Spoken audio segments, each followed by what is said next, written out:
Salam əziz dostlar, yeni videoya xoş gəldiniz. Bugün Almaniya barədə danışarıq.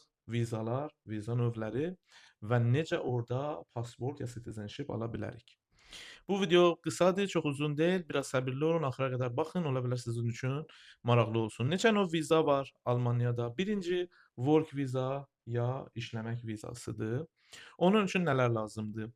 Birinci bu lazımdır ki, bir işgüzar ya bir antreprenör ya bir biznes sahibkar sizin üçün dəvətnamə göndərsin və desin ki, bu işçi mənə mütləq lazımdır.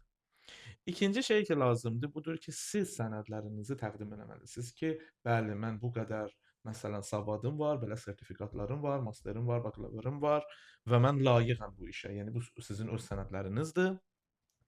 Bir minimum maaşdır ki, o biznes sahibkar sizə təklif verməlidir rəsmi şəkildə ki, dövlət bunu qəbul eləsin ki, bu maaş ilə bu insan bu ölkədə yaşaya bilər. Yəni bir minimum maaş lazımdır mütləq sizin sənədlərinizdə və bir siqorta da lazımdır ki, yenə o biznes sahibkar, yəni onu da həll etməlidir sizin üçün almalıdır bir siqorta.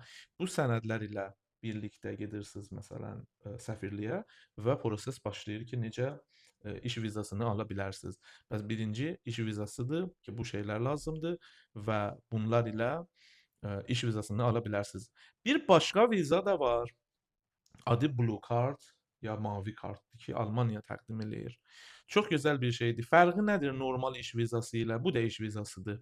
Amma bu xüsusi işçilər üçündür. Yəni siz əgər sübut edə bilsəz ki, xüsusi və dəyərli bir işçisiniz, yəni çoxlu sertifikatlarınız var, gözəl məsələn master ya doktorantınız var, çox dəyərli bir insan kimi əgər özünüzü təqdim eləsəz, yəni sənədləriniz vasitəsilə və biznes sahibkar da sizin üçün çox yuxarı və çox yaxşı maaş təklif eləsə, bu iki şərt ilə, yəni maaş kifayət qədər yuxarı olmalıdır.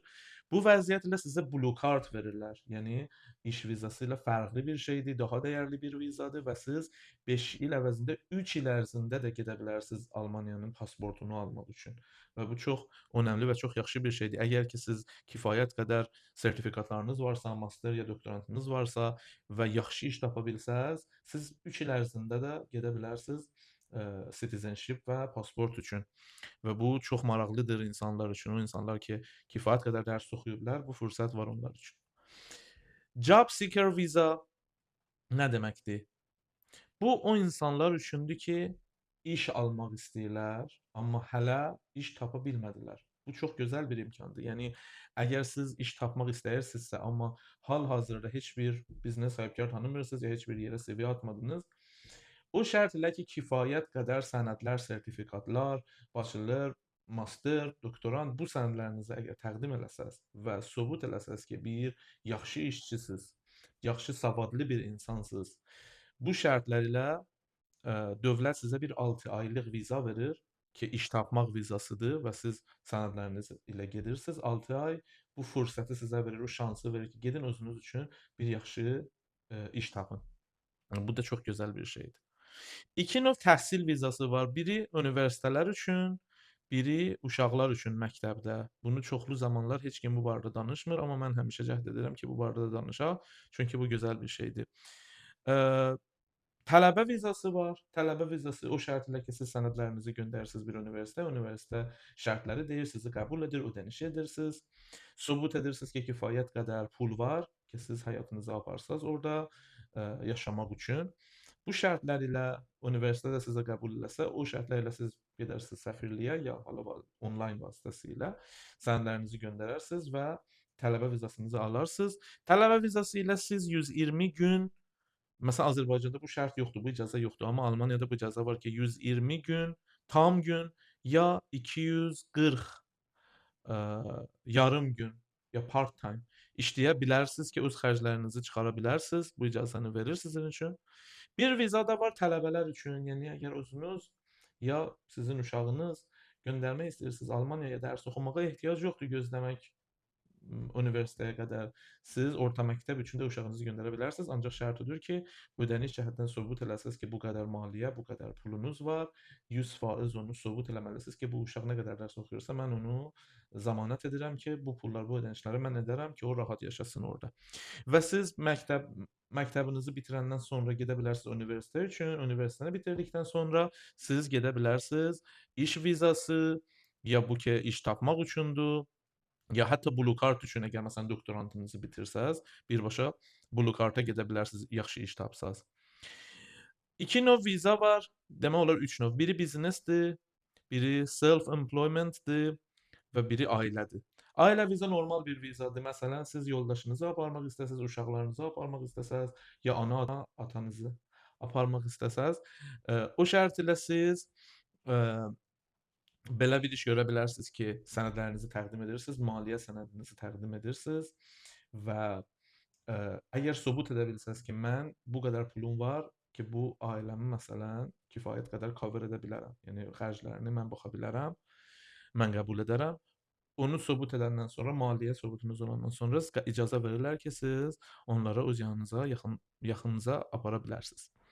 Biznes də o insanlar üçündür ki, yəni biznes qurmaq istəyirlər, sahibkar olmaq istəyirlər, pul göstərmək üçün təbiidir ki, və kifayət qədər sənədləri göstərmək üçün o vizanı da ala bilərsiniz. Gedin orada bir iş qurun, bir biznes qurun, icazə verir.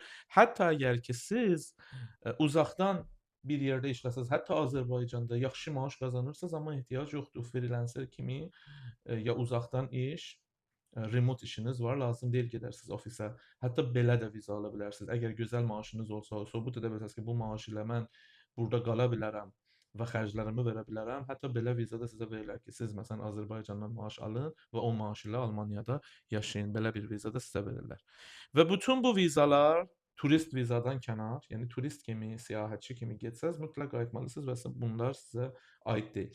Bu vizalar ki, indiyə qədər dedim, bunlar ilə əgər siz